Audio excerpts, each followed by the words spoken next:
heavily guarded fences into gasoline storage areas or munition stockpiles. It even calls for infiltration into the National Guard units. Revolutionaries posing as non-militants for the purpose of getting free military training and for gaining access to critical military supplies and heavy weapons. And then, finally, Robert Williams says this: any all-out minority revolution must create a state of crisis wherein almost all of the male population would be forced to remain in their homes to protect their property and families. The middle class is very large, but it is not accustomed to deprivation and terror. Because of its affluence, it has waxed soft. It has no stomach for massive fire, blood, and violence.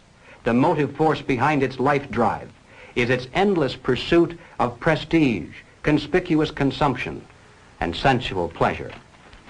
A few years of violent, sporadic, and highly destructive uprisings will set the stage for the grand finale.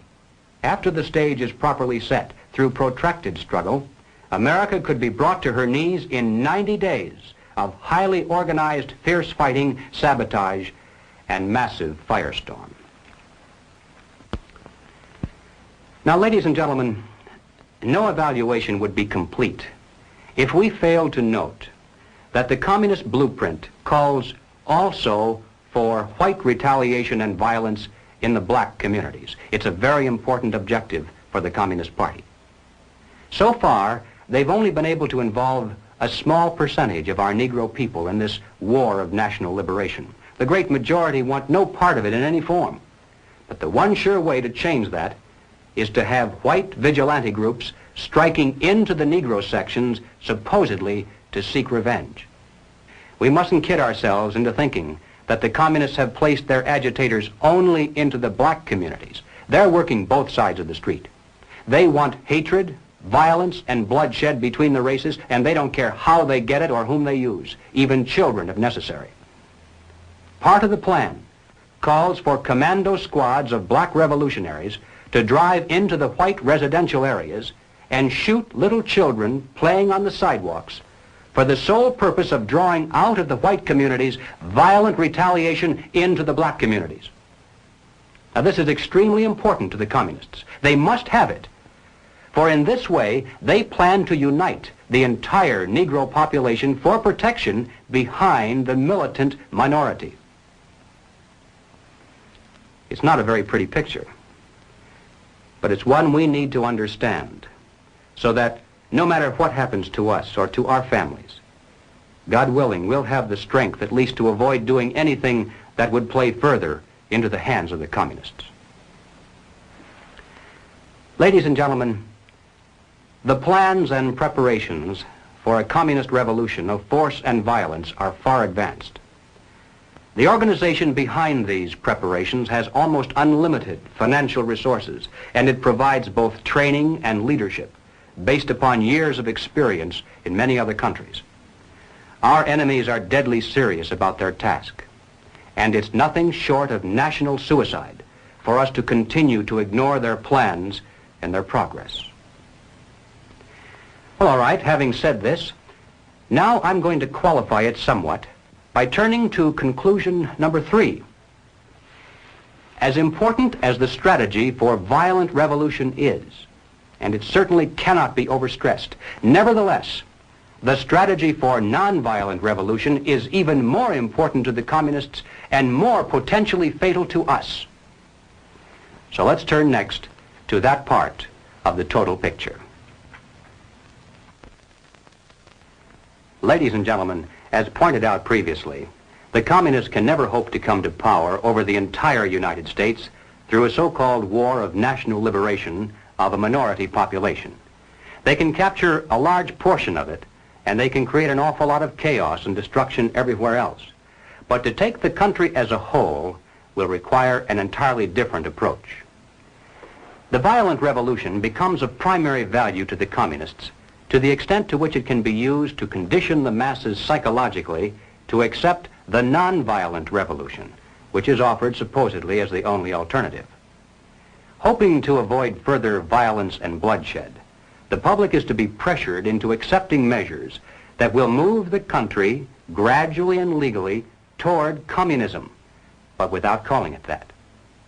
The strategy of the proletarian revolution calls for the quiet conversion of our government into a communist regime, but under the banner of socialism. Well, what is socialism? All right, let's define it. According to the dictionary, socialism is a political concept based upon the principle of government ownership and control of property, the means of production, and the avenues of commerce. But the important thing, as far as this presentation is concerned, is how do the communists define it?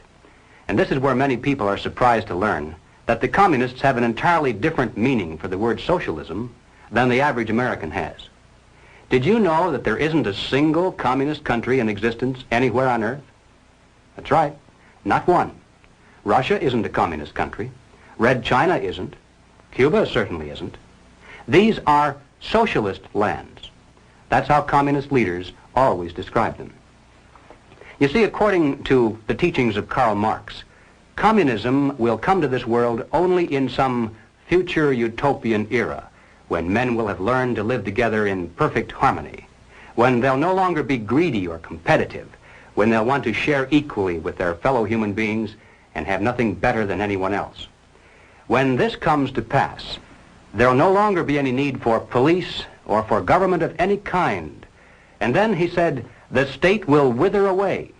When that happens, said Marx, it will be communism. In the meantime, comrades, whenever we come to power, we shall call it socialism. So the next time you hear a communist spokesman stand before a college audience or a TV camera and say innocently that all the communists are doing here in America is working for socialism, you must understand what he means by that word. What he's really saying is all the communists are doing is trying to bring to America exactly the same thing they now have in the Soviet Union and Red China. Now, they can call that socialism if they want to, but most Americans, I think, would describe that over there as communism. The new program of the Communist Party on this subject has this to say. The term socialism describes but the first stage of a new society that in its full development is called communism. Socialism is a transitional stage. Well, the important question, though, is why do the communists promote socialism? Is it merely because they honestly believe that it's a necessary transitional stage to some higher, more perfect form of society? I don't think so. I doubt very much if the communist leaders believe their own fairy tale. And I'm sure they're not so naive as to believe that their present super state is ever really going to wither away. But they promote socialism just the same because they know that socialism, by definition, means control over people.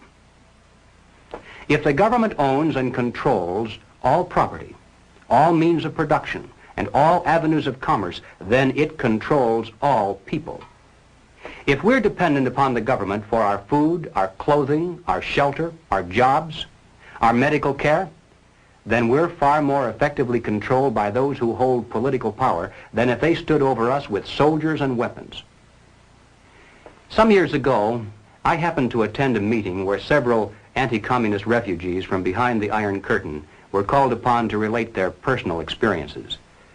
Some of the questions that came from the audience were rather naive, I suppose, because finally one of the refugees spoke up and he said, "You know, you Americans have funny ideas about life under communism.